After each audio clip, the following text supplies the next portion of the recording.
प्रताप जिंदाबाद हमार ना और जनता के करा लोग जौन अपना कीमती वोट दे के हमरा के विधायक बनौलस और कसम खा सबे जने मिल के कसम खा कि जबन जनता हमरा पे इतना विश्वास कैलस ई कुर्सी दहलस ओकर विश्वास टूटे के ना चाहिए।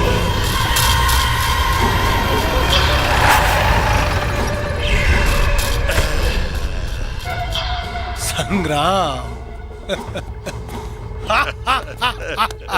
हमार भाई हमार दोस्त है आज सीना से लगा के करेजा हमार गदगद हो गई है। अरे ठकुराइन कहाँ बाड़ू? अरे देखा क्या आइल बा? आवा बैठा बैठा। पर आज अचानक कैसे बिना बतौले? तू कहाँ बतौला? हम पता लगा ले ली। का ना बताओनी और का पता लगा लेला? अरे भाई ये कि प्रिया बिटिया अपन पढ़ाई पूरी करके आवतिया हाँ? आ गए नहीं हम आशीर्वाद देवे अपन बेटी के। हाँ भाई आशीर्वाद लेवे कहा कि हमरा बिटिया के बनेला काहे कि 10 साल बाद वापस आवतिया।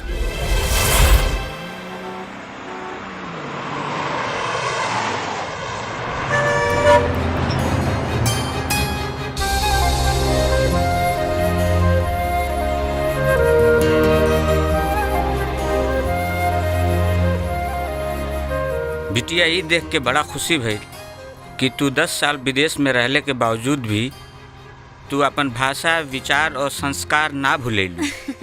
कैसे भुलाई काका, यह तो एगो धरोहर रहल जे हमेशा हमरा के यहाँ की याद दिलौले रहल। वैसे एक बात बताई काका, जौन बात हिंदुस्तानी पहनावा ओढ़ावा में बा ऊ बात कोनो और पहनावा में नहीं खे। ठीक कहताड़ू बेटी, यहाँ तो साल 2 साल खातिर लइकनी मुंबई चली जाली तो उनकर चाल चलन ओढ़ावा पहरावा भुला जाला। अरे यहाँ तक कि वो अपन भाषा हिंदुस्तानी छोड़ के गिड़बिड़ गिड़बिड़ इंग्लिस्तानी बोले लागेली। अरे संग्राम भाई साहब नमस्ते।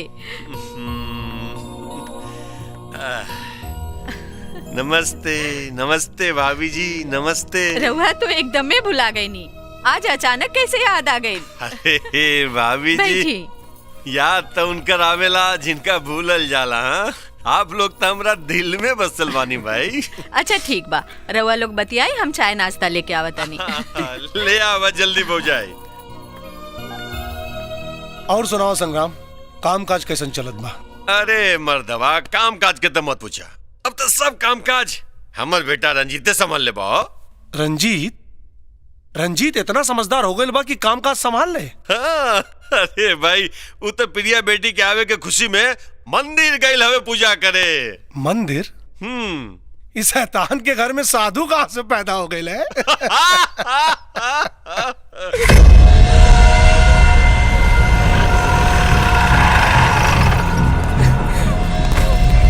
छोड़ हमरा के छोड़। नहीं छोड़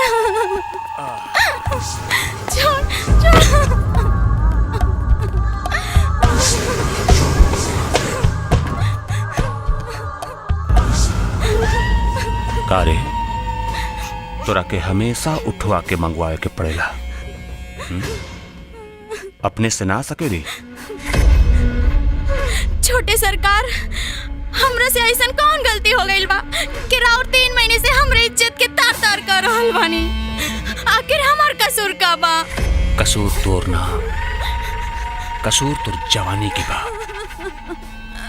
ये नसीले नैन है तो रसीले होंठ और एक गतराइल जवानी। सचमुच हम पागल हो गए बनी। चला कपड़ा उतारा, चला। ई तोरे रोज रोज मुआवले से बेहतर बाकी हमार गला घोट के मार दी हमरा की। वो कहावत सुन ले बड़ी की ना, भैंसा जौन खेत पर लार चुआ देला वो खेत के उजाड़ेला ना, बल्कि भैंसा वो खेत के बड़े प्यार से धीरे धीरे धीरे चरेला। चला चला कपड़ा उतारा, ना तो जनते पड़ो कि जब हम कपड़ा उतारिला तो कितना तकलीफ होला। ना मालिक हमरा के छोड़ दो। अरे छोड़ दे। ना मालिक ना, चलो ना। हमरा के छोड़ दे। ना मालिक हमरा के छोड़ दे। रो मत, चल कपड़ा उतार। छोड़ दे हमरा के मालिक। अरे छोड़ दे, रो मत।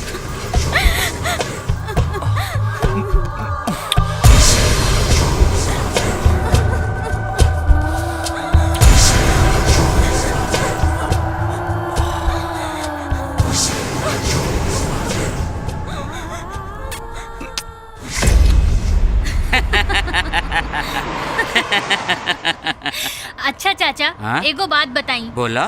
बाबूजी तोहरा के भेज देलन, खुद काहे ना एलन? हाँ अरे बेटी, उनके फुर्सत रही तब नहीं है। जब से विधायक भेल माने तब से उनके रोज जनता दरबार लगाता। एक गोड़ यहाँ रहता तो एक गोड़ पटना में। बाकी भाई साहब, रउआ से एगो शिकायत बा। हाँ, कैसे शिकायत हो?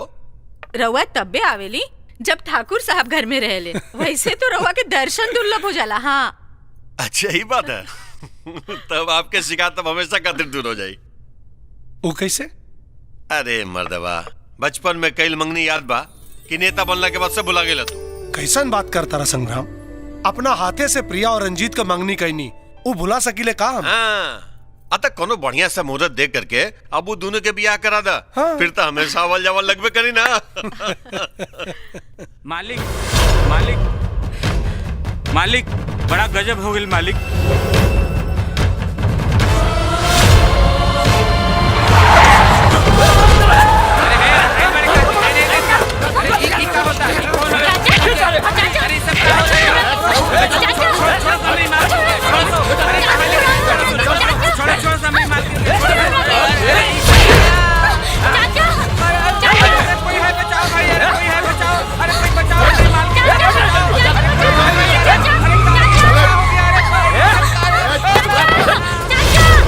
हे भगवान, ये का हो गई? हमार बेटी गुंडन के काम निकलस। वो हमार बेटी के। शांति, ए, शांति, शांति, कुछ ना हो। ए, शांति, शांति, शांति, शांति। हेलो, खबर तो मिल गई हुई समर प्रताप सिंह कि तोहार बेटी हमरे कब्जा में बिया। क्या बोला था? क्या बोला था? दिलावर। दिलावर? अरे हाँ, वही दिलावर जेकर ठेका तू संग्राम सिंह के दे देहला और हमार 2 करोड़ रुपया के नुकसान कर देहला। अब अगर तू अपना बेटी की जान और इज्जत सलामत चाहत बाड़ा तो 2 करोड़ रुपया भेज दा और अपना बेटी के ले जा। लेकिन इतना जल्दी इतना रुपया कहाँ से? अरे लेकिन बेकिन किंतु परंतु के समय नहीं खे। हम तोहरा के 2 घंटा के मोहलत देता नहीं। 2 घंटा के अंदर 2 करोड़ के पेटी भेज दा, ना तो तोहरी बेटी के 200 टुकड़ा करके पेटी में भर के तोहरा पास भेज दे। हमरा बेटी के कुछ ना होगा कि चाहिए। रुपया हम भी से होता नहीं। पता बोल, पता बोल। तो पता लिखा।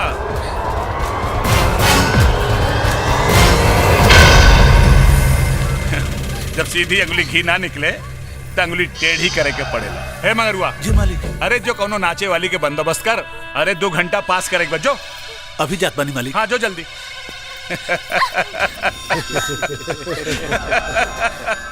विदेशी डांस तो बहुत दिखले होबू, अब तनी देसी ठुमका के मजा ला। शांति, शांति, शांति। हमार बेटी कहाँ भी? कुछ ना। हमार बेटी के ले आई थी। शांति, पता चल गई बा फिरौती का मामला। हम 2 करोड़ रुपया भेज के बेटी के अपने मंगवा लेके आए अपना बेटी। समर, कौनो पैसा वैसा ना दे ओकरा। तो खाली हरामी के पता बता दे हमरा। 2 करोड़ रुपया ना, 2 करोड़ गोली मारे वो हरामी के, और तब जाके प्रिया बेटी के लेके आई। ना, पागल मत बना। हमार बेटी ओकरा कब्जा में बा और बंदूक से निकले वाला गोली आपन पराया ना छीने ले। कैसे आई प्रिया बेटी? आई प्रिया। वो चूहन खातिर हमार एक बिल्ला काफी है। एक बिल्ला काफी है।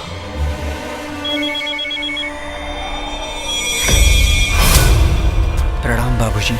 शंकर, दिलावर प्रिया के उठा के ले गइल बा। हमरा के हमार बेटी चाहिए।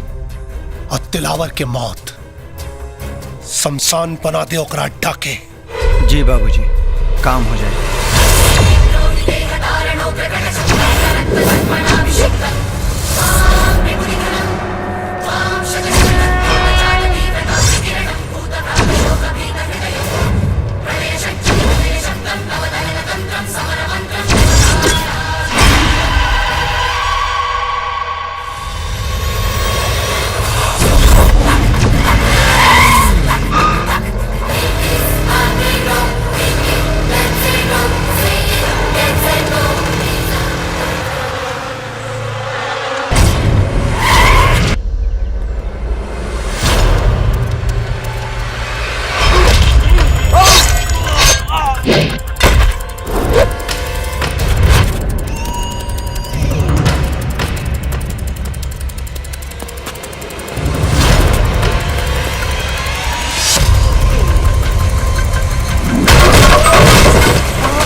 धोखा धोखा, अरे धोखा कैले से तो साला, अरे मुंह का देखत बड़ा, मारा सारे के मारा।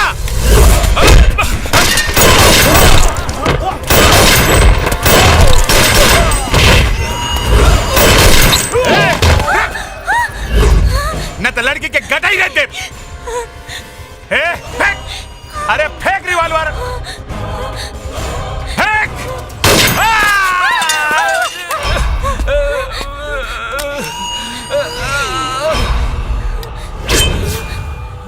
नहीं नहीं नहीं नहीं नहीं नहीं, यही हाथ से मैडम जी के छुआ लिया ना? हाँ?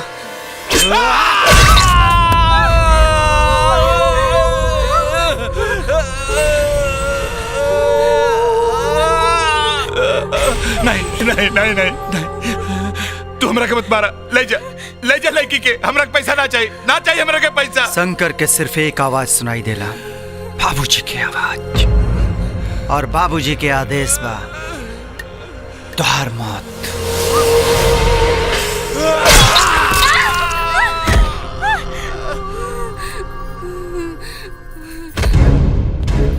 ई तरह घूमला से हमार बेटी वापस आ जाएगा।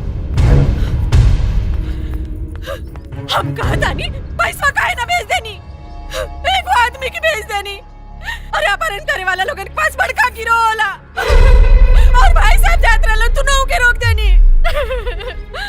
रो देखिया, अगर हमार बेटी के कुछ हो गइल ना तो हम ना रवि घर में हम छोड़ के चल जाए, फिर बैठल रही अपन धन दौलत में कुंडली मार के। शांत हो जा, शांत भगवान, कुछ ना हो, वापस आई हमारी बेटी, हम बाप है होकर, हमरो बेटी हो। तसल्ली रखा, उस जकरा के भेजले बानी ना, अकेला अकेला 100 के बराबर हूँ, लेके आई हूँ हमारा बेटी के वापस।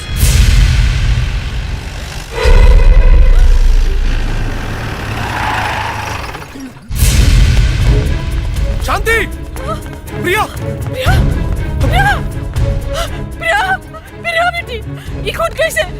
कुछ नहीं माँ जी, थोड़ा सा खून खराबा देख के बेहोश हो गई बाड़ी। प्रिया, ए प्रिया, उठा बेटा, उठा। प्रिया, अरे नारायण, जी जाओ पानी लेके आओ। पानी लाओ। प्रणाम बाबूजी। प्रिया, उठ ना बेटा। बाबूजी, मैडम जी के कुछ नहीं खे भाई, बस थोड़ा सा बेहोश हो गई बाड़ी। प्रिया, हमरा के तोरा पे फक्र बा बेटा। प्रिया बेटे ली उठ ना। मलकिन, पानी ली। हाँ दे, उठा बेटा। प्रिया, आँख खोला बेटा। नारायण जी। पकड़, चल, चला बेटा, चला। नारायण पकड़ा, पकड़ा तनी मलकिन। अब बेटा, अब चला। चलो बेटा और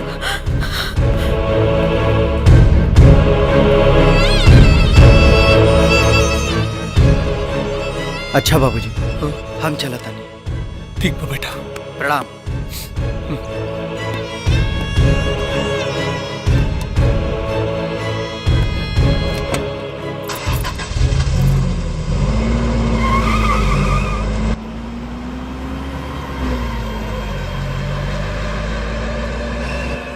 कहो यह है तोर बिल्ला। हमार पालतू कुत्ता हमरा कहले पे भौंकेला और हमरा ही कहले पे काटेला। और हाँ संग्राम, काम तो ऐसन करेला कि खून के निशान भी ना मिलेला।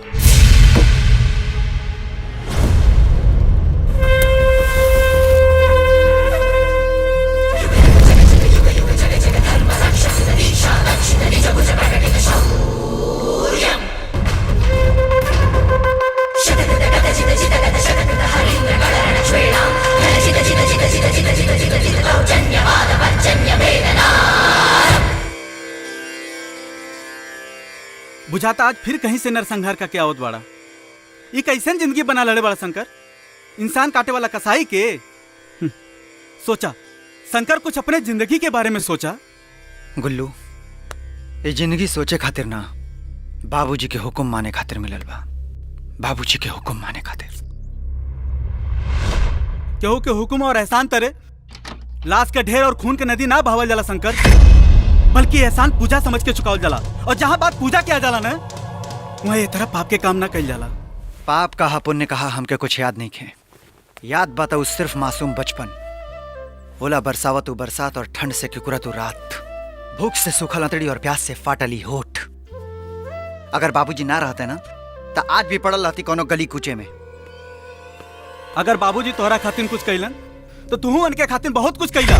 नौकर बन के सेवा कइला, खून पसीना बहावला, जान हथेली पे लेके सैकड़ों बार बाबूजी के आज्ञा के पालन कइला।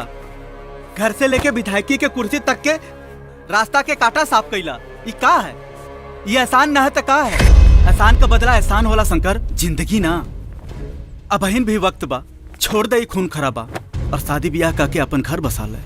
शादी ब्याह और घर परिवार में हमरा कोनो दिलचस्पी नहीं है। काहे काहे तू मेहरारू न रख सकेला? मौगा बड़ा का? ब्याह ना कैले का मतलब केहू मौगा ना होला, बल्कि शादी ब्याह के बाद मेहरारू मर्दे के कमजोर नस बन जाले। मर्द बुजदिल हो जाला और हम बुजदिल ना हो सके। बुजदिल ना, बल्कि शरीफ और इज्जतदार हो जाला। अरे तू समझत काहे नहीं खे यार? अरे हमके नहीं खे समझे के यार। बाबूजी से गद्दारी के बदले हमके इज्जत और शराफत की जिंदगी ना चाहिए बस। ठीक बा जैसे तोहार बाबूजी ने चाहे वैसे ना चाह। प्रिया, प्रिया बिटिया, प्रिया। जी बाबूजी। रख दे आराम से, रख। ये सब कहा बाबूजी? तोहफा। कौना खुशी में? अरे तोरा विदेश से आइला की खुशी में। कुछ हमारा तरफ से बा, कुछ संग्राम की तरफ से, और हाँ ई खास तोहफा शंकर की तरफ से। शंकर? कौन शंकर बाबूजी?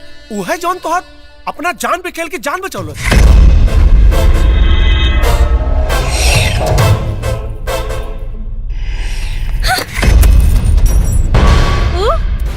उ जल्लाद, उ कसाई, और जौन इंसान के गाजर मूली जैसन काट देलस।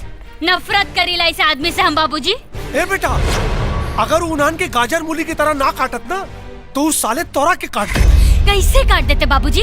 अरे उनकर मांग तो सिर्फ पैसा रहल। तब पैसा पेड़ पे ना उगेला, मेहनत करके कमाइल जाला। अरे बात की कौना गारंटी रहे हैं? कौना गारंटी रहे कि पैसा पाइला के बाद वो सब तोरा के छोड़ देते हैं?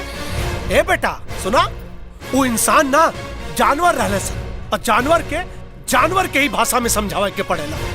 समझावा अपना बिटिया के। बाबूजी। हाँ?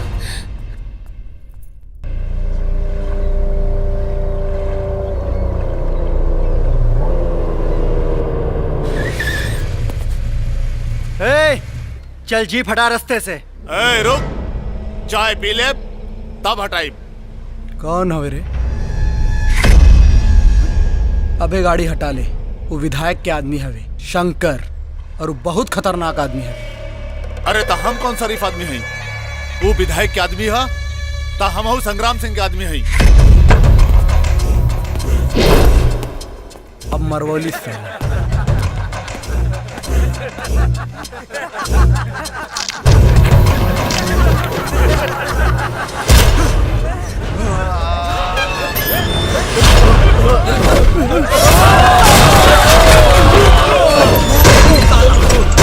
वाह भैया वाह वाह।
खड़बे साला, बालू खड़बे साला। हे जाओ चुपचाप सुन। आज के बाद अगर हमारा रास्ता रोक ले तो नीचे से डंडा डाल। हाई जितना जनी तोरा साथे बालो सबके लेके जो। अबे कहले रही अबे आखिर तोड़वा दे लेना साले बोलने वाली मत लग। आखिर साले चल रे गाड़ी चालू कर साले चल।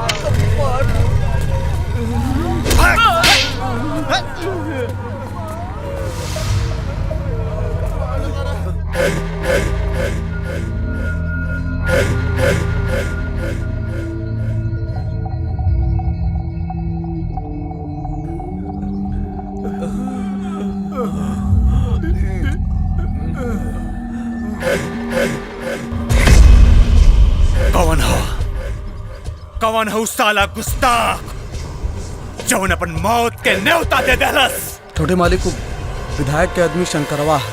शंकर जासन और कुत्ता के पकड़ के लेके आवसन।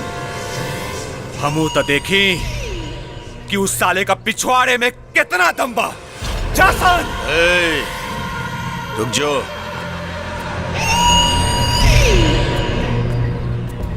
कादे शंकरवा कौन मुर्गी के बच्चा है? शंकरवा मुर्गी के बच्चा ना है जे तू लोग झट से पकड़ के और पट से ओकरा गर्दन में ओढ़ देवे। जी उस साला हमार गाड़ी और हमनी के अग्नियन के मरले बा। उस साला कुत्ता काटनी पसली तोड़ के रहा। शांत हो जो रंजीत, ठंडा दिमाग से काम ले।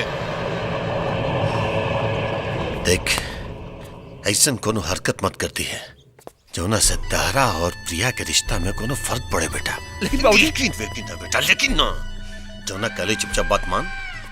अपन गुस्सा अपन जज्बात पे काबू और खास तौर पे बेटा अपन अय्याशी पे। जब ले प्रिया से तोर बियाह ना हो जाए ना तब ले शराफत और इज्जत के चादर ओढ़ के रख बेटा, तब पूरा करोड़ों के दौलत हाथ से चले। हम ठीक कर दानी बेटा, वो तोरा के रानी बना के रखी। हाँ बेटा भगवान के दिहल ओकरे पास सब कुछ बा। घर द्वार धन दौलत गाड़ी घोड़ा सब कुछ बा। माई जिंदगी के गाड़ी धन दौलत गाड़ी घोड़ा के बल पे ना बल्कि अच्छे जीवन साथी के बल पे चलेला। और वैसे भी जौन आदमी के हम जल्दी समझनी ना ओकरा साथे शादी के लिए हाँ कैसे कह दी। बाकी बेटा बिल्कुल सही कह दिया हमार बिटिया, बिल्कुल सही कहती है शांति। ई रउआ कहता नहीं प्रिया के अपना जीवन साथी चुने का पूरा अधिकार बा और ये अधिकार एकरा के मिला के चाहिए। जा बेटा रंजीत के अच्छी तरह देखभाल ला, जांच पर रख ला, फिर जवन तो हर दिल कहे ना हमरा के बता दिया। अगर तू हाँ कहबू तो हाँ हुई, और अगर ना कहबू तो ना हुई। सच बाबूजी? हाँ बेटी। थैंक यू वेरी मच बाबूजी। ई रवा कैसे अधिकार दे देनी प्रिया के? अगर वो मना कर दे तो का होई? शादी कैंसिल। हाँ, ये बिया ना हुई। और वादा के का होई जोन संग्राम भाई जी के संगे कैले बानी? ऐसा न भाग्यवान क्यों नेता कैसन जवन अपन वादा पूरा करे।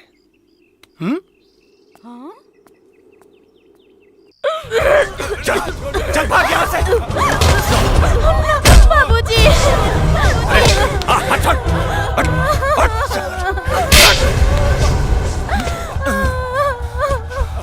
तारे साला थप्पड़ का आवाज सुनाई देला था ना जब तुर गाल पर पड़ा था। अगर हवा में हाथ चलाती तो आवाज सुनाई पड़त। ताली दोनों हाथ से बजेला। आग लग रहा तुर बेटी का बदन के अंदर और पानी डाल के शांत के लिए हम जवान भैल तुर बेटी का मर्जी से भैल। अब तुर बेटी अपन पेट फुला लेलस तो हम तो करी रे, हम तो करी। ना मालिक, ना मारी हमरे बाबूजी सरकार मुआ दे, लेकिन हमने बेटी के अपना ले। हाँ अपना ले। तो बेटी के अपना ले। हाँ। साला गली के फेंकल हड्डी के अपन गर्दन में लटका ले। चल चल निकल यहाँ से, चल निकल। ना छोटे सरकार ना, ऐसा जुल्म ना करी, रहम करी हमरा पर, रहम करी छोटे सरकार। बर्बाद ना आबाद ले भी ले पैसा और गिरवा दे अपन बेटी का लड़का। ना छोटे सरकार, ये लड़का राहुल का हो, ये पाप हमसे ना होई। ये पाप तोरा के नहीं करेगे, ये पाप डॉक्टर करे। पकड़ पकड़। तू हूँ खाइए और डॉक्टर के भी खिला दिए। और खबरदार केहू से बतैले कि तो बेटी का पेट में हमार नहीं कमा, बाप बेटी के कटवा के गंगा में फेंकवा दे। बाबूजी, बाबूजी, बाबूजी।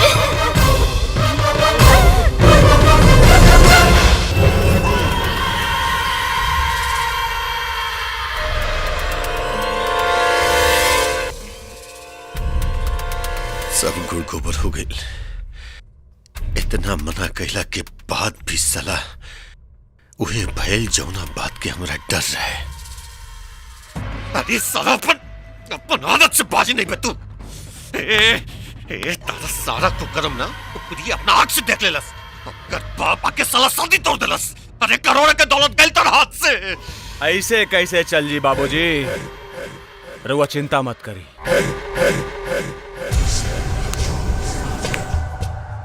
कुछ न कुछ सोचा था नहीं। कुछ सोचा समझे का जरूरत नहीं के संग्राम, फैसला हो चुकल बा, अब ये शादी ना हुई बस। अरे भाई लेकिन एक बार हमार बेटा रंजीत के बात तो सुन ले समर। सुने सुनावे के कोनो जरूरत नहीं खे। ऐसन कुकर्मी लड़का से हमार बेटी के बिहार ना होई। चली जी चली। ठीक बा, बेटी आप लोग के हा जॉन फैसला करी, लेकिन हाँ जॉन को कर्मप्रिया अपन आंख से दिखले बड़ी वो हम ना हाई कैले बा। अरे साला बताई लोग के, बता कि सच्चाई का हो। जी विधायक जी, वो कर्म हम ही कहले बानी, और फुलवा के बाप यही के शिकायत लेके छोटे मालिक के पास आए। झूठ बोलत आई।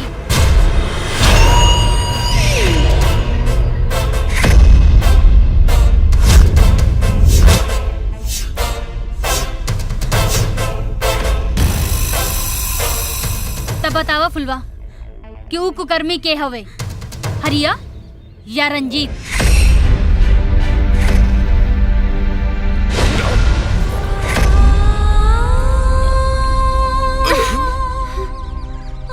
मेम साहब, छोटे मालिक।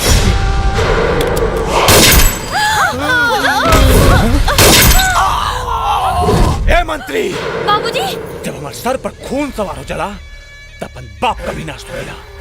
बोल तो तुरंत खुंबाई उड़ा दी। नहीं, इज्जत से ब्याह करते, दुल्हन बना के ले जाए। अगर जबरदस्ती ले गई तो तुर बेटी के रखेल बना के रखा। अरे साला साला पगला के मारे करे बुजुर्ग आदमी बात तुझे बता रहा है। साले माफी मांग, माफी मांग।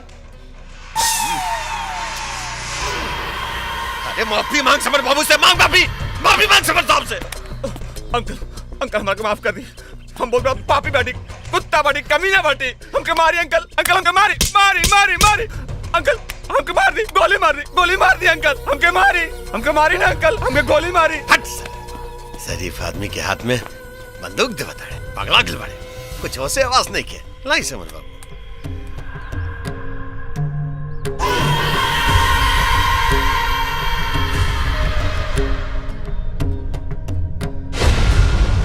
समर बाबू, दरवाजा पे दुद्दू को लाश, ये रिवॉल्वर पे तोहार उंगली के निशान। तब तू ही बतावा, खून हमर बेटा कैले बा कि तू?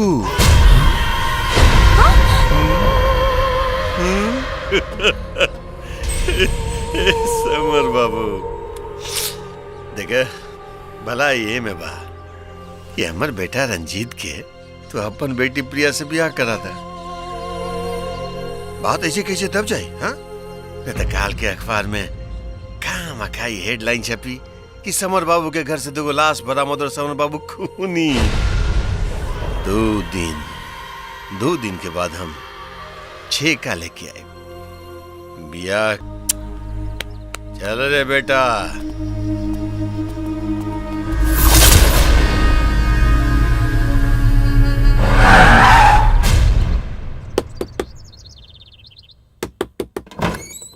बाबूजी,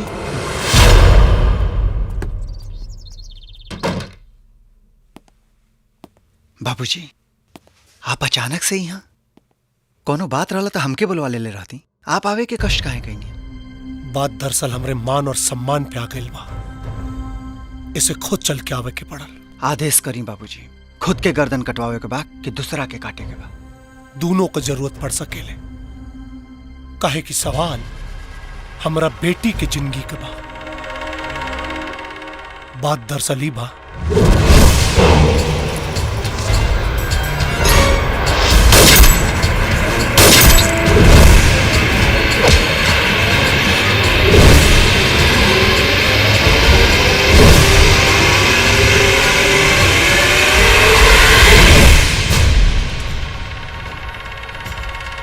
जब तक शंकर की जान में जान बा, मैडम जी का केहू बाल भी बांका ना कर सकेला। और अगर वो बाप बेटा मैडम जी की तरफ नजर उठा के भी देखले तो ओकरे घर में शादी के ना, उन्हन की लाश पे मातम के सहनाई भाई। हमरा के तोरा से यह उम्मीद रहे शंकर। लेकिन बाबूजी, हमन के यहाँ लइका रहे नहीं जा, मैडम जी हमन के साथ यहाँ। शंकर बेटा, हमरा के तोरा पे पूरा भरोसा। ठीक है, अच्छा चलती है। जी बाबूजी।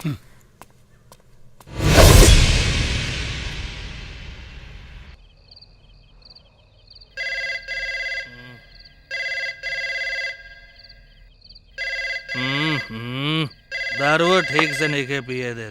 कौन सरवाए घरी फोन करा था? इंस्पेक्टर रंगीला, बड़े बड़े तुर्रम के पैंट कर देनी गीला। हम डीआईजी बोल रहे हैं। जय हिंद सर। हो जाए सर, कौनो परिंदा पर ना मारी सर। हाँ सर, पक्का हो जाए सर। जी सर, जय हिंद सर। अरे बाप रे बाप, जान बच गिल रे दादा। कहो देखला, इनकर तक खुदे पैंट हो गेल गीला।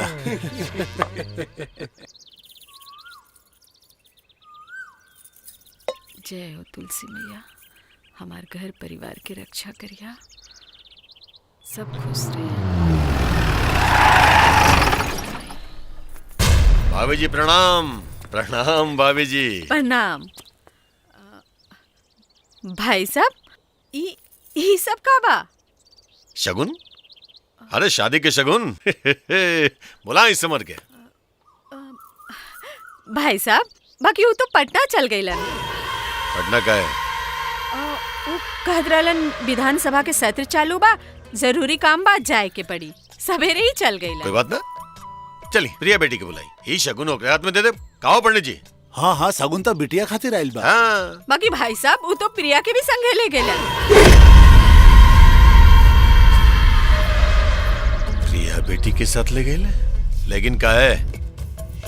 अरे शादी के जेवर कपड़ा जोन खरीदे के बा। ओ मतलब जेवर कपड़ा। हाँ? चलो जल्दी सब, ये हवेली के चारों तरफ से घेर रसन। और हाँ, कोई परिंदा पर ना मार सके। और देखो कोई गुंडा मवाली नजर आए ओकरा गोली मार दिया सन। भाभी जी प्रणाम। प्रणाम। दरोगा जी ये सब का बा? दरअसल मंत्रालय से आदेश आइल बा कि राउर हवेली के सुरक्षा बढ़ा देवल जाओ, कहे से कि अपने जान माल के खतरा बा। खतरा? अरे हमार के दुश्मन बा? अरे भाभी जी, दुश्मनों दोस्त के रूप में रहेला। खैर कोनो बात के चिंता नहीं खे। हमार नाम है इंस्पेक्टर राजवीर रंगीला। बड़े बड़े तुर्रम के पैंट कर देनी गीला।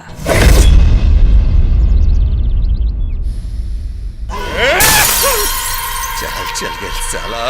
अरे धोखा दे गई सालो, धोखा दे गई। अब हम छोड़म ना तो समझ बताओ। हमरा के तो मालूम रहे बाबूजी, हमरा के मालूम रहे कि ऊ साला दुमुहा साफ हा, लेकिन रउवे रोक देले, नहीं तो उदीने साला के ठोक देले रहती और ओकर बिटिया के घसीट के लेके आई रहती। हाय हाय बेटा हाय, वो हरामी की बेटी ही घर में बहू बन के आई प्राण ठाकुर संग्राम सिंह के। हमर शान के बात बन गई और अपन शान बचावे खातिर लाशन के ढेर लगावे के पड़ी लगाई, साला खून की नदी बहावे के पड़ी बहाई, लेकिन ओकर बेटी आई है घर में दुल्हन बन के। अरे साला दरोगा रे, तो ये काहिले तोरा हमें के हिम्मत कैसे मिल रे? वार्निंग देवे, हवेली पर हमार ड्यूटी लागल बा। अगर तोहनी दोनों उधर नजर उठा के देख ले तो गोली चल जाई, खून खराबा हो जाए। साला तू हमारा धमकी देवे रे? तू संग्राम सिंह के धमकी देवे? बच्चे का दबा दी ना तो साला पूरा वर्दी में छेद हो जाई, इतना छेद की गिल्ले न गिनाई। हरामखोर साला, हमरे टुकड़ा पे पले वाला कुत्ता हमने से भौं कर बे तू। टुकड़ा के बदले में तोर काम भी केले बानी, तोहर तमाम कुकर्म के फाइल दबा के रखले बानी। बाकी अब वो फाइल ऊपर आवे के टाइम आ गई। का मतलब रे? तोहारू दोस्त विधायक चाल चल गई, हमरो ऑर्डर आ गई बा तोहर गड़ल मुर्दा उखाड़े के। मर्डर, डकैती, फिरौती गैला संग्राम सिंह, तू दोनों बाप बेटा लंबा गैला, कहे से कि तू दोनों के गर्दन हमार चंगुल में बा। अब तुम्हें बतावा, दबाई कि ढीला करी?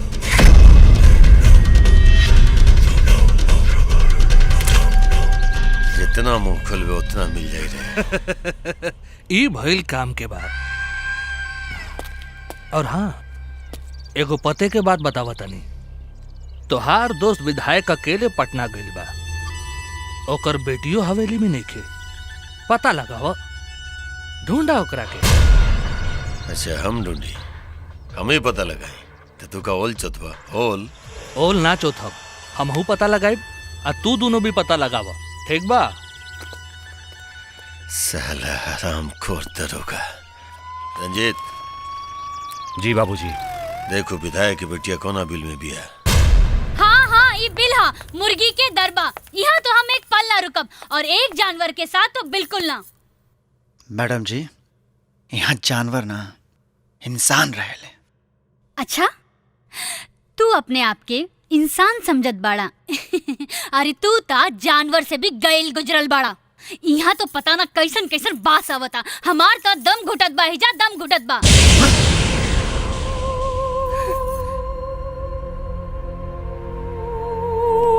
आपके दम घुटे चाहे आपके सांस रुके, पर आपके रहे के यही जगह, और ये बाबूजी के आदेश बा।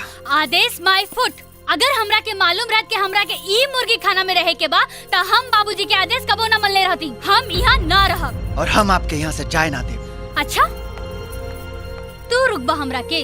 तू रुकबा त रोका, हम जा रहल बानी। रुक जाए मैडम।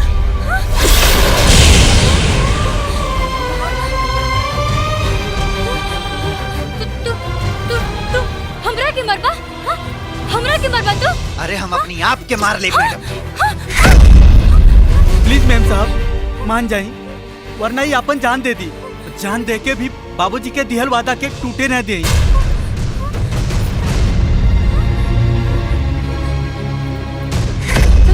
ठीक बा, लेकिन हमके हमार जरूरत के हर चीज चाहिए, काहे से हम अपन सगरो सामान घरे भूल गइल बानी। बिल्कुल मिली। एगो कागज पे अपने जरूरत के सामान लिख दी, हम अबे ले आवत बानी। ठीक बा।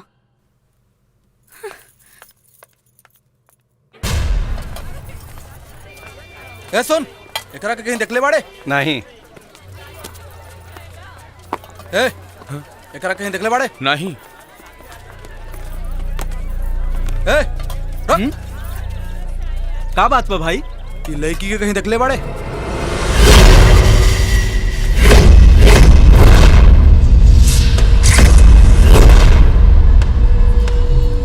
हमरा के ना, एकरा के कहीं देखले बाड़े? हाँ तो बड़ी सुंदर बनी हो कि हई? अरे साला, हम तोहरा से पूछे तानी तो उल्टा हमसे पूछे ताड़े। जब नहीं के मालूम तो सीधे बोल ना, नहीं के मालूम। टाइम वेस्ट काहे करता रे? चल चाय पियल जाए, ओके बाद देखल जाए। ए काका, ए सुनात नहीं के का? तू ठो चाय भेज। भेजे तानी। हई पर्ची में लिखल सामान दहो। अरे ई तो शहरी लेकिन के सामान बा। का करबे गुलुआ ई कुल? काहे हमारे घरे सारी लड़की ना आ सकल इनका। तू अपन काम करा, दाम ले, आम खा, गुटली मत गिना, जल्दी सामान दे। ठीक बा ठीक बा ठीक बा।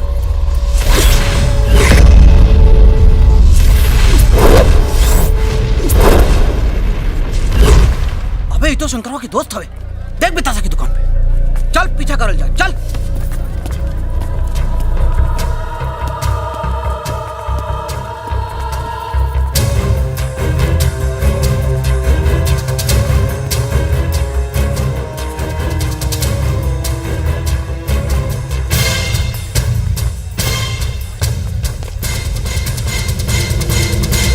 हरिया भाई चकमा दे गई। लेकिन ए बात के पता चल गई शंकर के अड्डा ये एरिया में बा।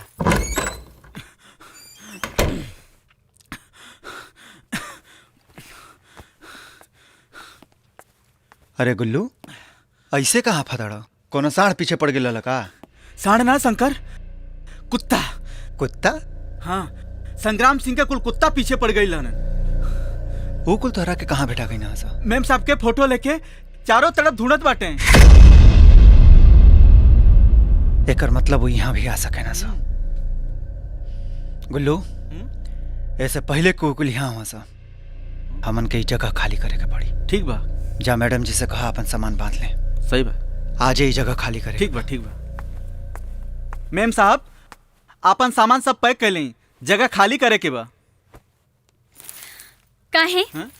कुछ गुंडन के डर से? वैसे तो बड़ा सूरमा बनेले।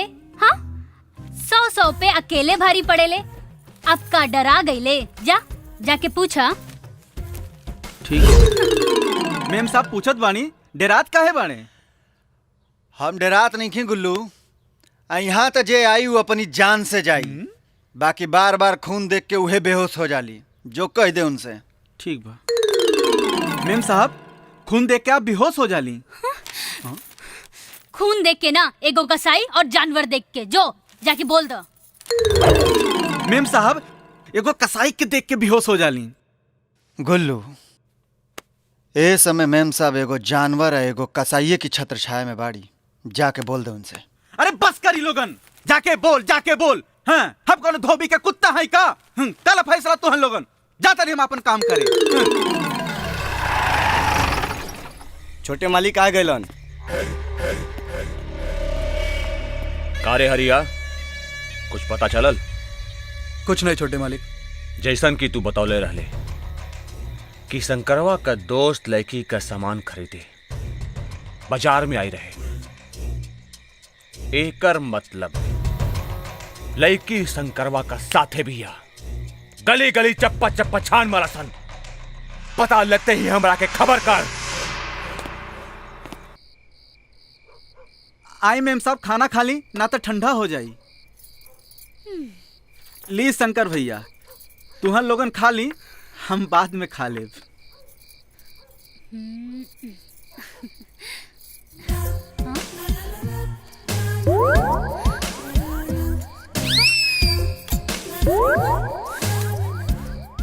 फिर हुए घास फूस। ई जानवरन के खाना है या आदमी के? आदमी के, और हमनी के इहे खानी जा।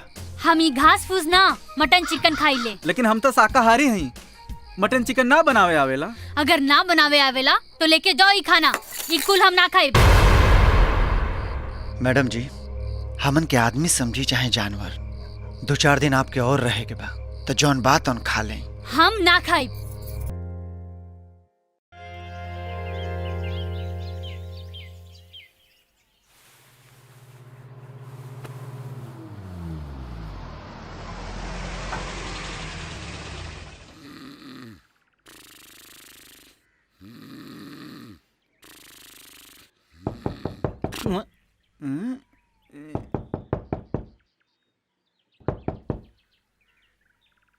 पता नहीं कौन सवेरे सवेरे आ गए।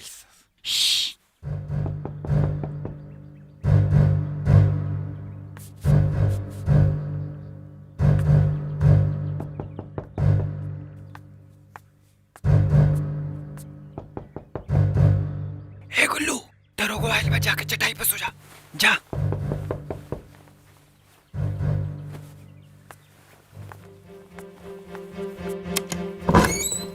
अरे दरोगा जी, आप इतना सवेरे सवेरे? सब ठीक बा ना? मेम साहब के बुलाओ। मेम साहब? अरे अबे हमार ब्याह शादी भइल नहीं है तो मेम साहब के कहाँ से बुलाई? हाँ? अरे हम तो हार ना, हाँ। विधायक जी के बेटी प्रिया मेम साहब के बात कर रहल बानी। ले फिर से मजाक। अरे वो यहाँ का करिए दादा? बाकी हमरा पक्का खबर मिलल बा कि वो एहजे बाड़ी। तब तो ही जान लें कि आपके संगे के वो बहुत बड़ मजाक कर दिले बा। अब आपे सोचें कि महल का रानी यहाँ कहाँ हमन के नौकर चाकर के बीच में रही है। ऊ के सुतल बा? अब हम कहब तो आपके यकीन तो होई ना। आई खुदे देख लें के सुतल बा। आई देखी। ए, अरे सुता दे शंकर। हाँ? अरे दरोगा जी, आप का नाम बा तोहर? गुल्लू। उल्लू? उल्लू ना साहब, गुल्लू गुल्लू। ते प्रिया मैम साहब के देखले है? हम कहाँ से देखब साहब? कहाँ वो महल के रानी, हम कुतिया कहानी। कहाँ वो घूमलिन जहाज से, हम तरसी लेना आज। बुझाता ठकुराइन हमरा से झूठ बोलले बड़ी। अरे दरोगा जी, हम तो आपसे पहले ही कहले रहनी कि केहू मजाक कैले बा आपके साथ है। ठीक बा, हम चलता नहीं। अच्छा जयराम जी की।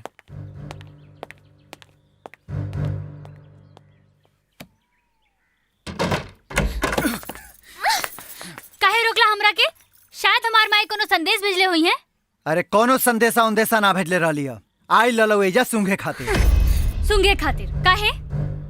दरअसल उस संग्राम सिंह के बहुत बड़ा कुत्ता है। अगर संग्राम सिंह के पता चल जाये कि ईजा बानी आप, तो संग्राम सिंह बारात लेके चले थे ईजा। हमरा तोहरी बात पे कोनो भरोसा नहीं खे। हमके हमार माई से बात करे के बा। बात पे भरोसा नहीं खे तो ली कल ही अपनी माई से बात। हाँ।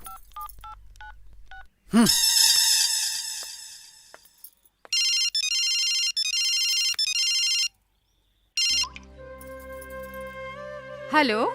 हेलो माई, प्रणाम। हाँ प्रिया बेटी, कैसन बाड़ू? माई हम तो बिल्कुल ठीक बानी। अच्छा एगो बात बताई कि ऊ दरोगा के रउआ यहाँ भेजले रहनी का हमरा लगे? अरे दरोगा के हम का करे खातिर पटना भेजब? अरे माई, हम पटना में ना, हम तो एहिजा शंकर के पास बानी। शंकर के पास? हाँ। हम तो सोचत रहनी तू अपन बाबूजी के संगे पटना में बाड़ू। अच्छा अच्छा, ठीक बा बेटा। तोहर बाबूजी जे कहले हुई है सोच समझ के कहले हुई है, तोहरे खातिर अच्छा कहले हुई है। बेटा तू शंकर के बात मनिया और अपन ख्याल रखिया। ठीक बा माई। हाँ? हो गल विश्वास कि हम सच कहत रहनी है? दरअसल बाबूजी जन बायां हाथ से करे ना, दाहिना हाथ के पता ना लागे देना कि का कहना है। सॉरी।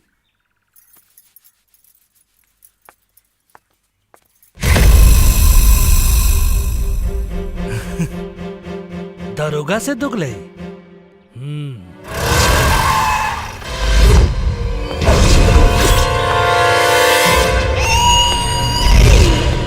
अरे प्रणाम संग्राम बाबू, हम अंदर ढूंढत बानी, रहुआ एजा बैठल बानी। दरोगा आओ बैठले, बिस्किट खाओ भाई। तोरे चेहरा के रंगत और चाल डाल देख के ते लगा था कि कोनो बहुत बड़का जंग जीत ले तू। अरे का बाबूजी तू ना, अरे इसे पैसा इठे का तरीका है। अरे पैसा इठिला तक कामो करेला रंजित बाबू। हम पता लगा के आवतानी कि प्रिया शंकरवा के घर में नहीं खे। प्रिया शंकरवा का पास नहीं के इहे पता लगौले है। इतना नोट दियाइल बा का उखाड़ ले। उखाड़े के तो हम बहुत कुछ उखाड़ सकीला रंजित बाबू। उठ रे और दरोगा कारे तू सर्व हमके धमकावत बड़े, हमार फेकल हड्डी खा के और हमारे पर गुर्रात बड़े। छोड़ हमार गिरेबान, छोड़ रंजित, ये पुलिस का गिरेबान हो। बांध के ऐसा ठोकाई करब कि न हाथ रही न पैर। और हाँ, जॉन फाइल पर हम सांप नियन कुंडली मार के बैठल बानी, वो बाहर आ जाई। छोड़ दो, पकड़ा के बैठेगा एकदम दिमाग में होश नहीं गिरा। गुस्सा में खाली सुनो। चलो बैठा बैठा बैठा बैठा बैठ जा दरोगा जी। बच्चा बाहर एकदम एकला होश नहीं गिरा, समझ में नहीं खावत की क्या करे के बाद। ले बिस्किट खा, बिस्किट खा। अरे खा खा, ठंडा हो जा, ठंडा हो जा, ठंडा हो जा।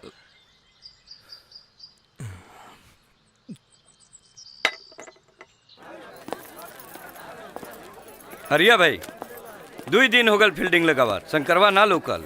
लौकी जरूर लौकी, ओकर दोस्तों लौकी और शंकर के अड्डा कहाँ बना उहो पता चली। आखिर बकरा के माई कब तक खैर मनाई?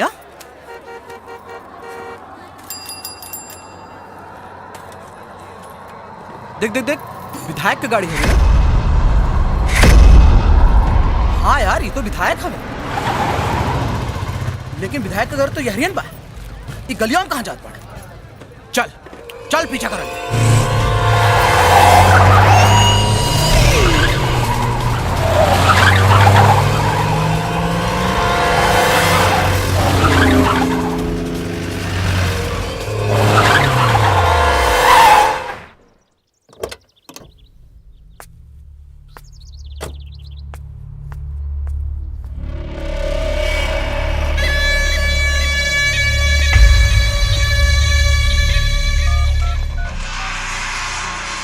भैया जी, शंकरवा के अड्डा पता चल गई।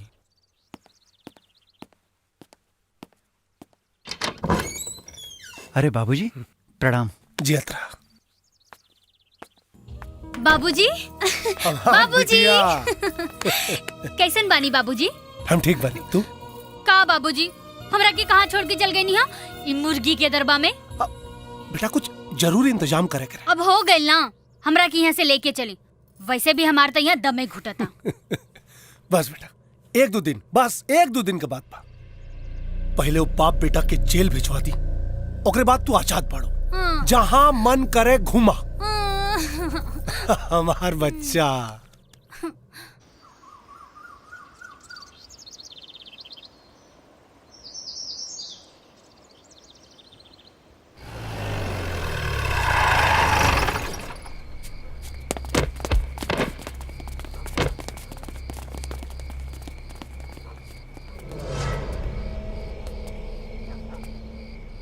रे दरवाजा तोड़ दसन। रुकी छोटे मालिक, हमें को रास्ता देख ले बानी। पीछे को पाइप बा जेकरा से आसानी से ऊपर जाइल जा सकेला, आसानी से अंदर आइल जा सकेला। शाकाल जी भैया, तू पीछे का पाइप से ऊपर चढ़ जाओ।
बस जल्दी आ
मछरी जैसा जाल में फंस गए ना।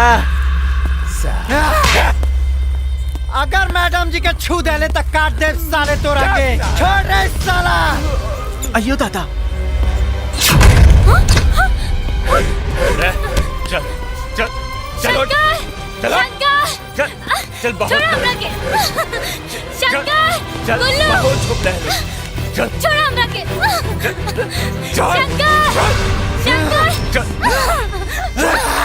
ढेर बात रंजीर कहाँ था? जे एक बार आ जरा ना बस ना पावेला।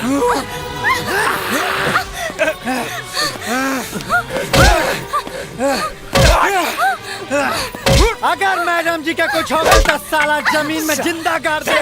छोड़ मैडम जी के। कुत्ता के बच्चा साले। छोड़ मैडम जी के। मैडम जी। मैडम जी। बचा सकेला। रंजीत को आखिरी दिन आ गई साले।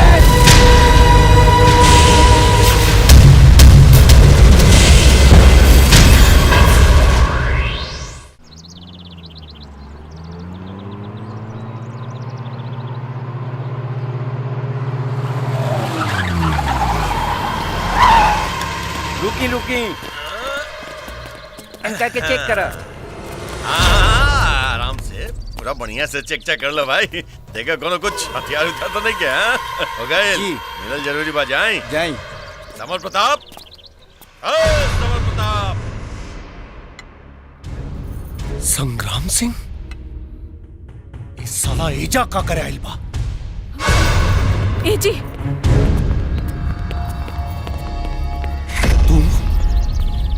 तो हिम्मत कैसे पड़ल यहाँ आवे के?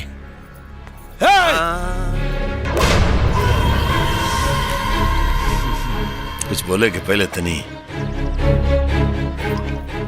अपना आंखी से देख ले।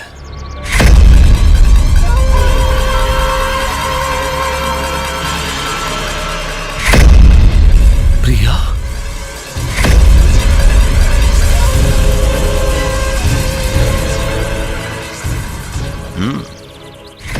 हमार कब्जे में बिया उठा के ले आयल हमार बेटा। हमार बिल्ला तुहार शेर के चूहा बना देलस। तोर बेटा का सेखी था मबहिया निकारम संग्राम। होशियारी ना समर होशियारी ना। मंडप सजल बा वहाँ चल के चुपचाप कन्यादान कर देना। वहाँ तुहार बेटी की ढोली की जगह आरती उठ जाए। हाँ भाभी जी आई बैठी। ठीक से तू लोग ख्याल रखिया। हम जल्दी आओ तानी। ठीक बा। आई बैठी भाभी जी आराम से।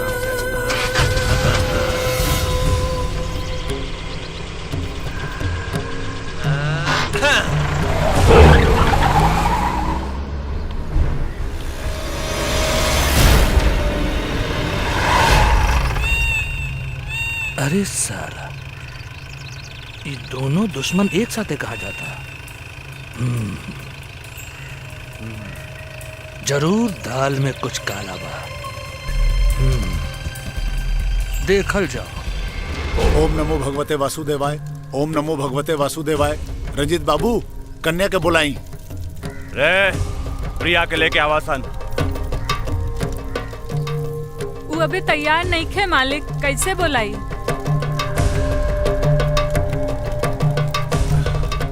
पंडित जी जी आपन कार्यक्रम चालू रखी। जी जजमान। हम लड़की के लेके अभी आवत।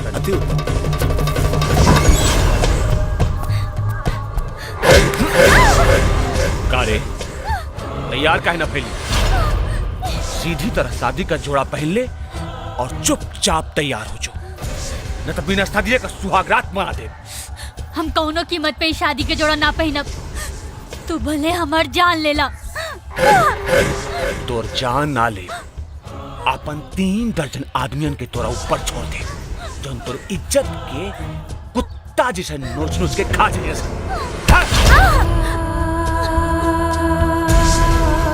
5 मिनट, सिर्फ 5 मिनट का मौका देता नहीं।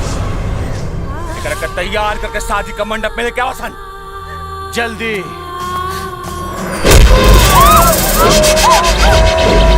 शंकर, शंकर।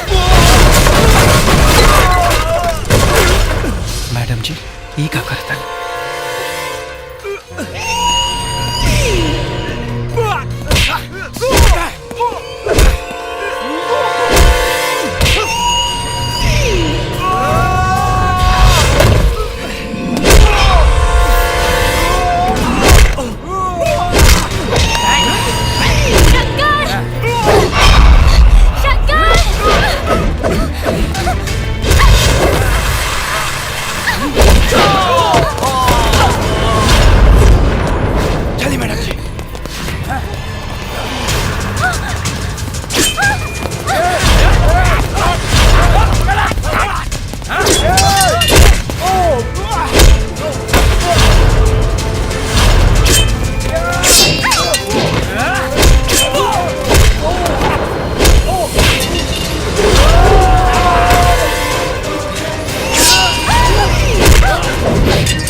होनी होत बहुत बलवान। ए हटा हटा, चला हटा हटा देख हटा।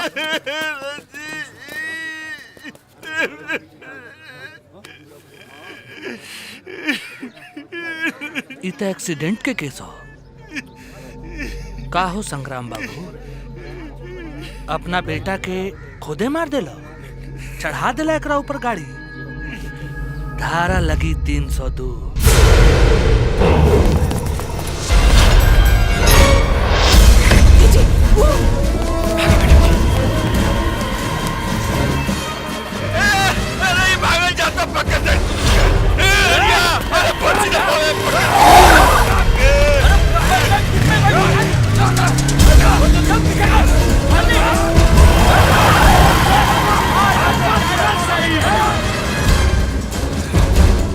ले गए हमार शेर बचा के। चला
पेट्रोल खत्म हो गई।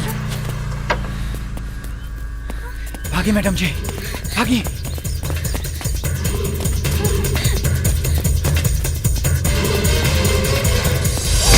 मैडम जी, मैडम जी उठी।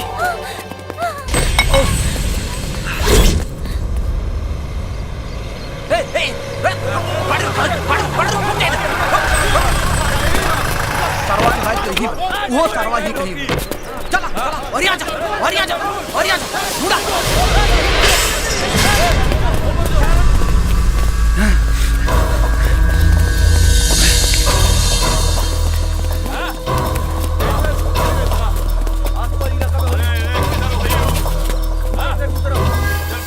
वो देखा भागा था कुछ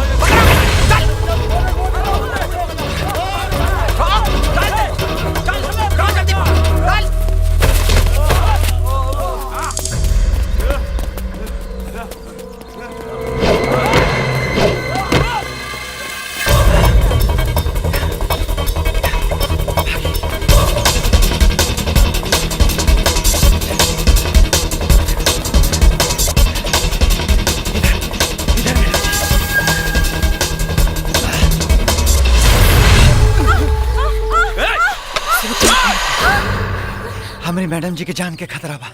गुंडा पीछे लागल बाना सा। गुंडा सर छुपावे के जगह दे दी।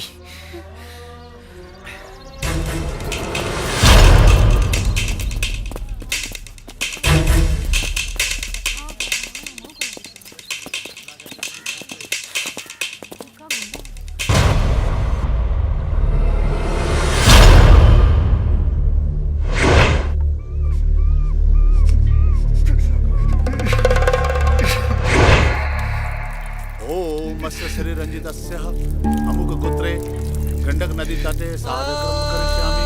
ओम सर्वे शांति पृथ्वी शांति सर्व शांति। ओम शांति शांति शांति।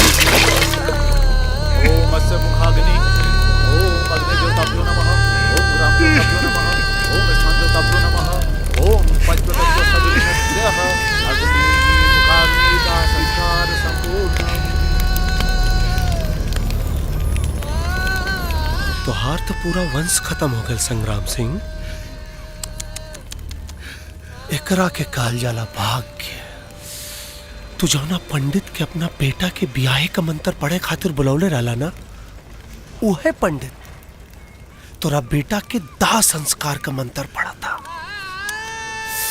भगवान ओकरा आत्मा के शांति दे और तोहरा के धीरज रखा के हिम्मत। समर हमर बेटा के त चिता भी नसीब भइल, लेकिन तोहर बेटी के त चिता भी नसीब न हो दे। ओरल मैडम जी, चलिए भागी मैडम जी, भागी।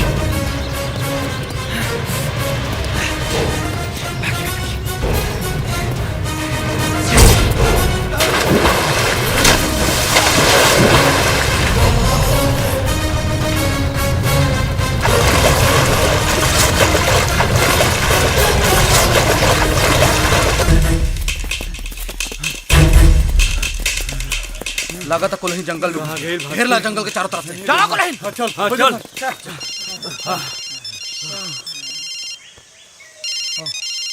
जी मालिक। काबिल हरिया मिललू सब ना मालिक, कुलहीन जंगल में घुस गए। अगर जंगली जानवर से बच गए ना तो हमरिन बोटी बोटी काट के ले जाए। बोटी बोटी ना, बोटी बोटी ना, ओकर लाश हमरा चाहिए। खून पियब हम ओकर खून पियब। तांडव तांडव करब हम ओकर लाश पे चढ़ के। जी मालिक, लेकिन मालिक कुछ आदमी और चाहिए, काहे कि रामगढ़वा के जंगल बहुत बड़ा है। हाँ, बेइज्जत किया।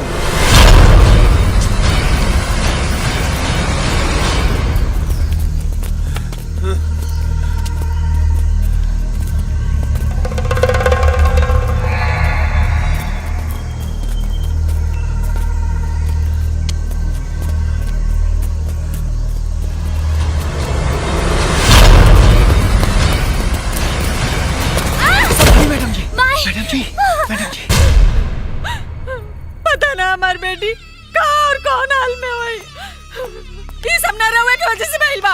अगर हमार बेटी के कुछ भइल ना तो रहुआ के कबो माफ ना करब। हाँ, अरे फोन उठाओ शंकरवा, फोन काहे नहीं के उठावत? अरे कहाँ फोन उठाओ। तो का जरूरत रहे वादा कैले और तोड़ लेके बोली। 20 बेर समझौनी कि अपन राजनीति घर के बाहर रखी, बाकी रहुआ ना मननी। अब फंस गए हमार बेटी रहुआ के राजनीति के जाल में। अरे शांत रहा देवी, शांत हो जा, चुप रहा, कुछ ना हुई। एक तो साला शंकरवा फोन नहीं के उठावा, ऊपर से तू दिमाग खराब कैले बाड़ू। कुछ ना हुई, भरोसा रखा हमरा पे, तो हर बेटी के कुछ ना हुई।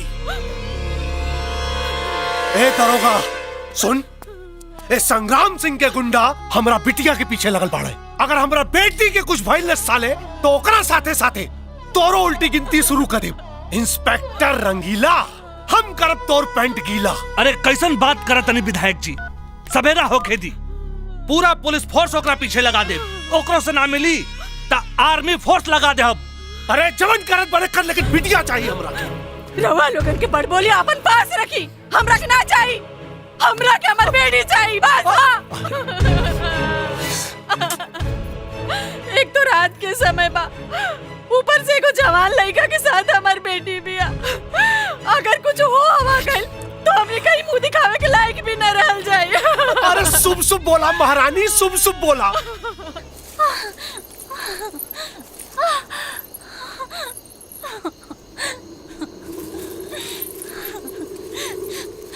क्या कर बड़ा? मैडम जी, हमके गलत मत समझे, जवन करत आनी हमके करे दी मैडम जी। यही हुई है, ढूंढा ढूंढा चारों तरफ से, यही कहीं हुई है। आखिर कहाँ जा सकेले? थोड़ा सा हिम्मत रखें मैडम जी, अब इन्हें ठीक हो जाएगी।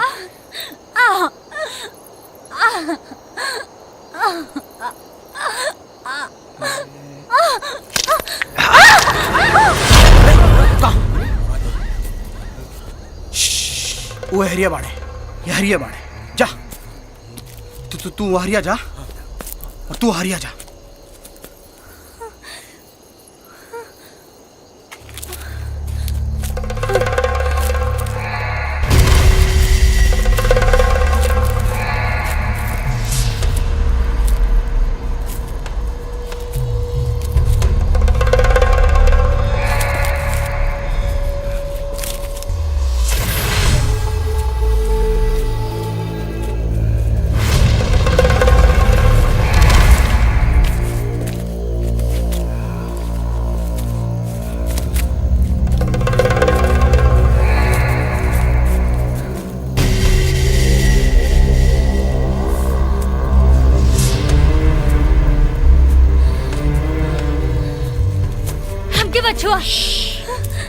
मैडम जी हम जौन भी करत नहीं आपकी भलाई खातिर करत हनी। वो देखी संग्राम सिंह के आदमी।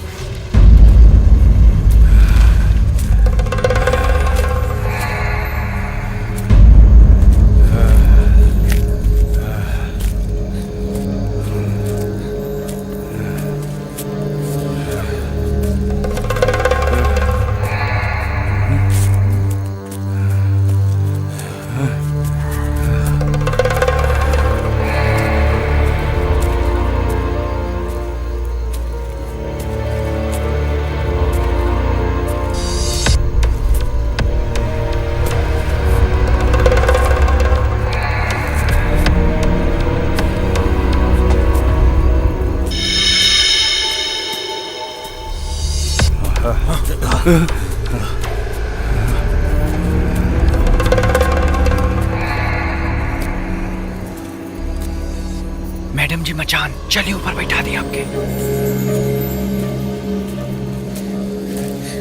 संभाल के मैडम जी। मैडम जी हम बैठा था नहीं, आप हमारे कंधा पे चढ़ जाए।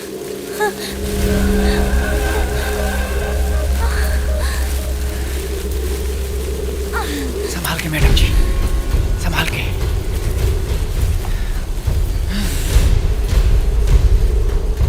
चलिए मैडम जी, संभाल के।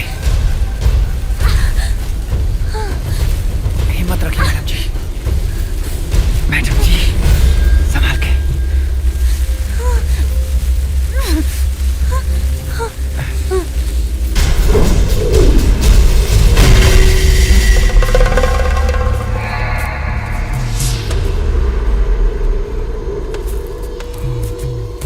तुम्हारी जा और तुम्हारी जा जा।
कहा बैल मुंडी कटला की दो हरामी के कटला की ना मुंडी। ए संग्राम सिंह, दूर हरिया तहरी के प्यारा हो गई, लेकिन तू अगर अपन जिंदगी चाहता रे तब मैडम जी के पीछा कल छोड़ दे, ना तो तोर आंख निकाल के गोटी खेलब और मुड़ी काट के फुटबॉल। अरे सालो, अरे मुंडी कहाँ काटब तोरे सालो।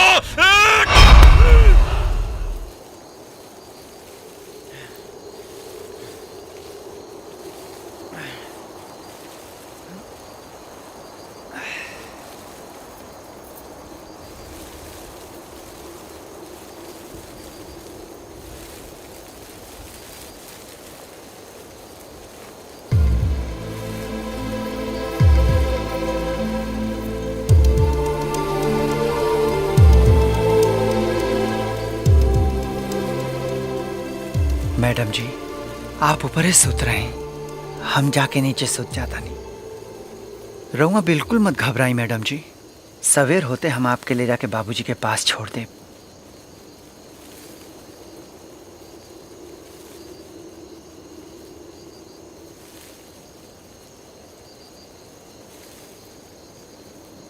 अच्छा मैडम जी, हम जाता नहीं।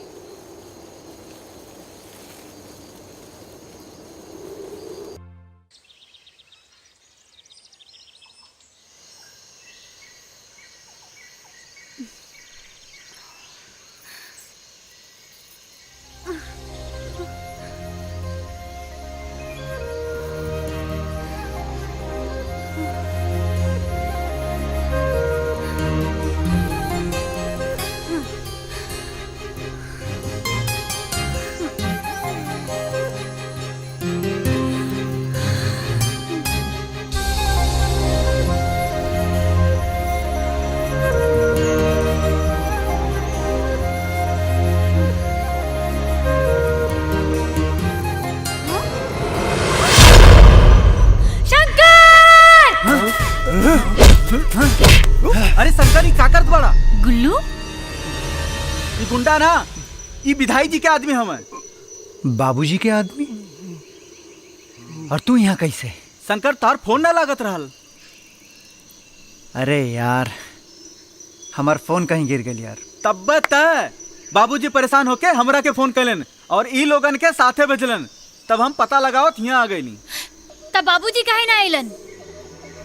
बाबूजी के तो खुदे बुरा हाल बा, और मलकिन तो रो रो के बुरा हाल कैलले बाड़ी। रउआ के देखिए तो खुश हो जाइए। चली मेम साहब। हाँ हाँ।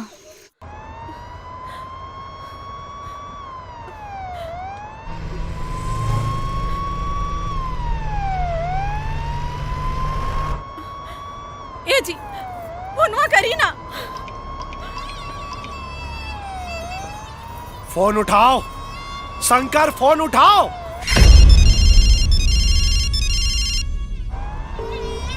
पता ना कहां फेंक डाला फोन आपन, उठाता नहीं के।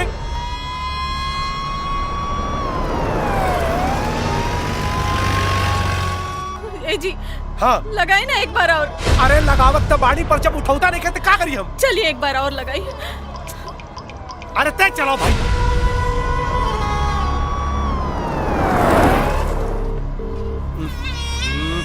खाली घंटी बाजता, उठात नहीं के फोन। भगवान, पता नहीं कहाँ हुई हमारी बेटी। अरे तू चुपचाप बैठा भाई, हमने खोजा निकला नहीं ना, मिल जाए। रवे की वजह से भलवा सब कुछ। हाँ, अब हमरा वजह से काम भाई। हाँ, तोरे वजह से। ए भगवान, कहाँ से खोजी हम अपन बेटी? अरे तो पुलिस भी खोजता, हमनियो खोजता नहीं, आदमी लगल बाड़ा है। ई मेहरारू कपार खा जाई हमार। अरे ए, रोक रोक रोक रोक रोक। ये मोटरसाइकिल तो शंकरवा का बुझाता। गाड़ी रोक रोक रोक। शंकरवा का मोटरसाइकिल? अरे विधायक जी, हाँ, एजा काहे रुक गई? ये शंकरवा का मोटरसाइकिल, एकर मतलब वो एजा कहीं हुई। अरे हाँ, ओकर मोबाइल के लोकेशन भी एहरे बतावता। एहरे कहीं बा। लगाई ओकरा के फोन लगाई।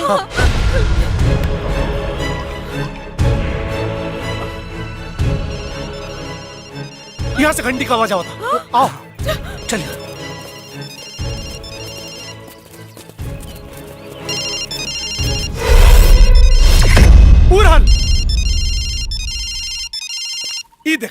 शंकरवा का मोबाइल तो यहाँ पड़ल बा। वह हम कहीं कि काली से फोन कहे नहीं के उठावत। और एक हमारी मेहरारू है कि चाव चाव कहीं के कपार खा गल समार। तो हमरा के का मालूम रे कि फोन यहाँ बा? हमरा के तो हमारी बेटी चाहिए बस। अरे शांत रहो महारानी, हम तोहरे बेटिया के खोजे आइल बानी। ए चुपचाप विधायक रहा। जी, हाँ। विधायक जी, जब मोबाइल एहजा बा त शंकरवा मेम साहब के लेके एहरे कहीं हुई। वाह, का समझदारी का बात कहला भाई। हमरा के लौंडा बुझता रे। अरे इतना तो हमहू के समझ में आवता कि जब मोबाइल एजा मिलला तो वो दोनों एजा हुई हैं, लेकिन कहाँ दरोगा कहाँ?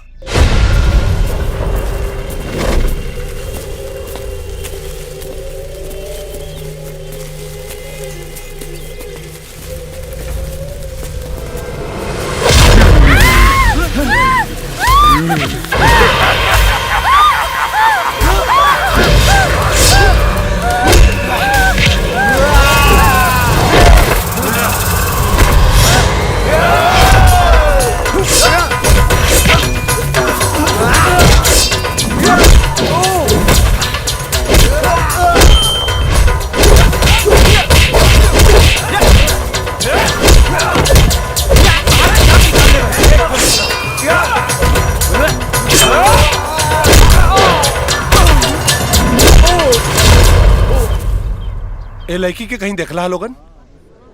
हाँ साहब, ये लड़की और एगो लड़का दोनों रात के आयल रहना और दोनों के पीछे गुंडा पड़ल रहलन और दोनों जंगल के तरफ गईले। विधायक जी, जंगल नजदीके बा, चली चल चली चल चल चल।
ई का कदल है यार। बोला शंकर, शंकर, हमार तो हर जिंदगी के साथ यही तकरार। ना गुल्लू, ऐसा मत कह यार। गुल्लू, ख्याल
विधायक जी, हाँ। ई जंगल इतना बड़हन बा कि एक बार जेकरा में बिला जाला उ वापिस ना आवेला। चुप! ते हमनी के साथ दे आइल बाड़े के डरवावे रे। चुपचाप चल के प्रिया के और शंकरवा के खोजे में मदद कर और तू तनी कलेजा मजबूत करा अपन। जी जी। ए, चला सब घेर ला पूरा जंगल।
बिटिया,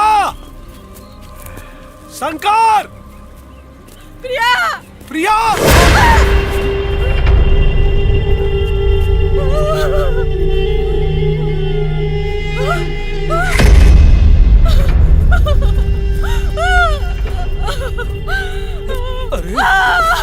अरे हर तो लाशे लाश पड़ा बा। इतना लाश हमार प्रिया भी, ए प्रिया।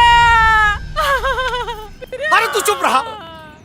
अरे ये प्रिया का दुपट्टा हा, प्रिया ना हा।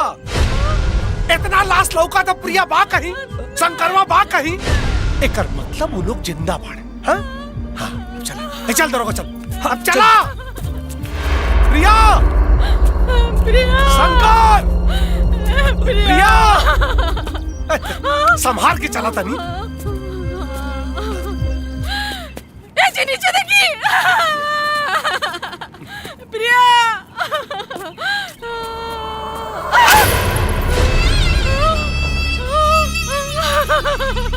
ए जी प्रिया के पायल। अरे हम नहीं मेहरारू से परेशान है यार।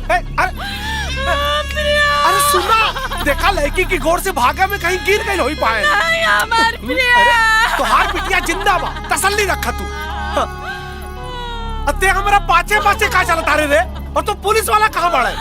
अरे विधायक जी, पुलिस वाला पूरा जंगल के घेर के ढूंढत पड़ा। वो लोग जरूर गहरे मिले। चलो चलो। प्रिया, अरे आवाज आ।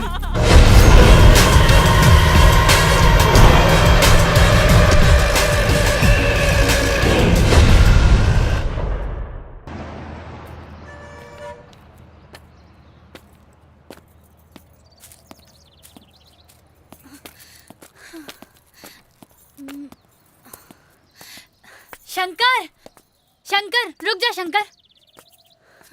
का बात बा मैडम जी? हमरा तोरा से कुछ कहे के बा।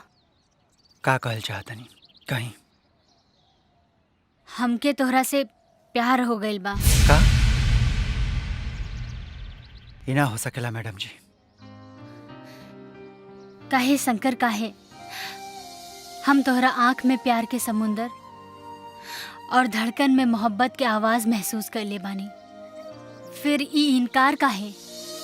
ये मर्यादा है मैडम जी, मर्यादा। हमरे जिस्म के रोम रोम में बाबूजी के वफादारी बसल बा और हमरे दिल के धड़कन बाबूजी के पूजा करेला मैडम जी।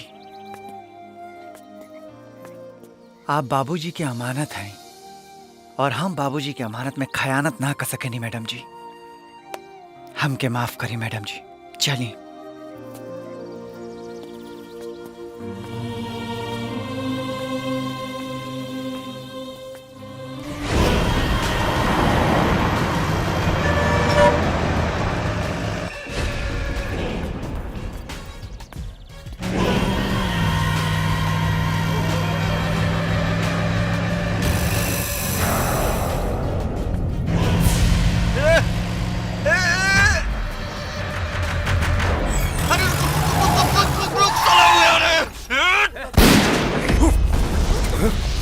गोली की आवाज कहां से आई? मैडम जी चली भागी मैडम जी, संभाल के। ओए ओए सर, चलो सर, चलो सर, चल।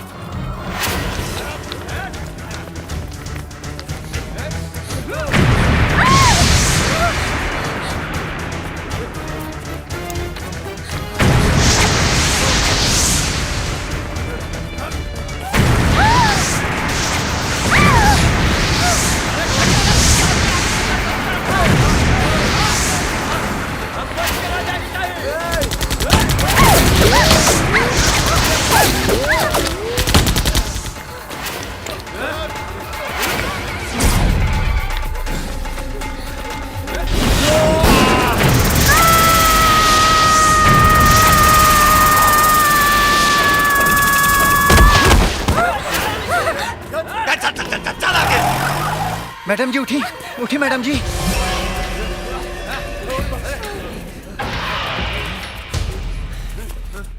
कहाँ गए? भागी मैडम जी।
उठ। अरे उठ उठ साले।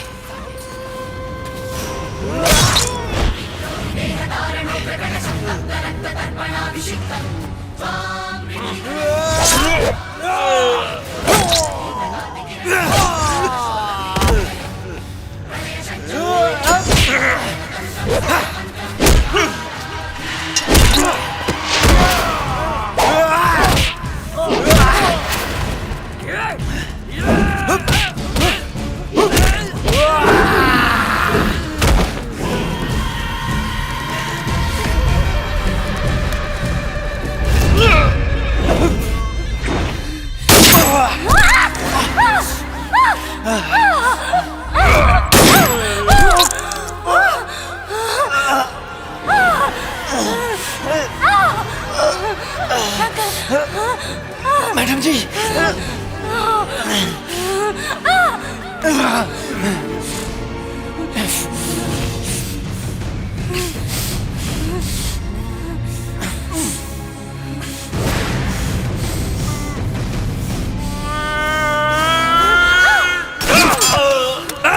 गिरफ्तार करना सबके।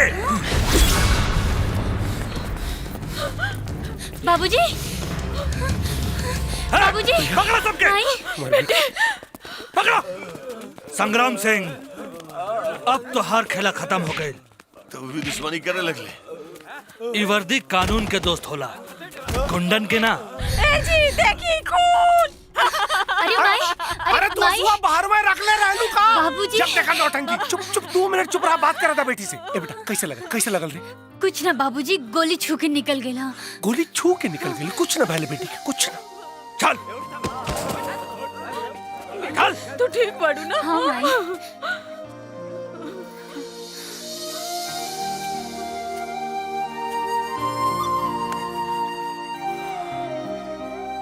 शाबाश बेटा। बाबूजी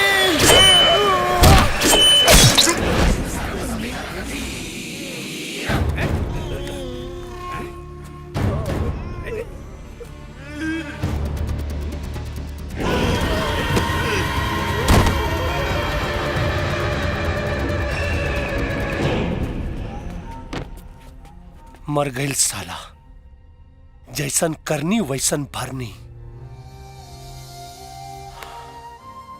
एक बार फिर ते हमरा बेटी के बचा ले बेटा।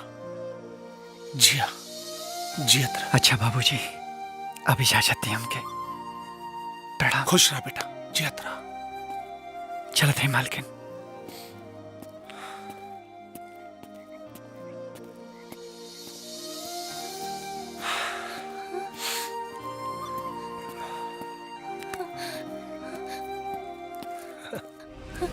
बाबूजी शंकर के रोक ली। काहे बेटी? काहे की माई हम शंकर से बहुत प्यार करेनी। ऐसे का घूरत तारू हो? एगो सड़क छाप लइका के अपन दामाद बना लेनी, एहू में कोनो राजनीति बा का?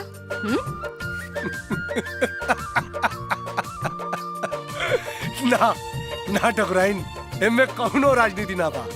हाँ, ये एक पिता के समझदारी बा। देखा, हमनी के बिटिया के इतना प्यार करे वाला, अपना जान पे खेल कर ओकर रक्षा करे वाला पति दोसर कहाँ मिलत?